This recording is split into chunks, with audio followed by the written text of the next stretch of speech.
Let's quickly build a design system in Figma. A great way to start is by using files from the Figma community. Many people have uploaded design systems with components and type styles. I chose the Let's Build a Design System file by Roji. Let's open it in Figma. To change the typeface, use the Batch Styler plugin. It shows all the type styles.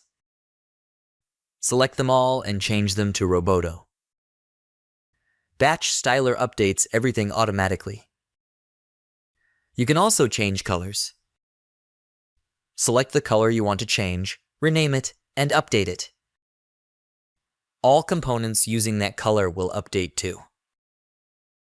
To customize components, use the Simi Layer plugin. Select a component, choose similar ones, and change their properties. For example, change the corner radius of all buttons to 0. Thanks for watching. I hope you enjoyed these tips on how to build a design system in Figma. This video is part of a playlist with more Figma tips. Check out the full web page design tutorial in the description below.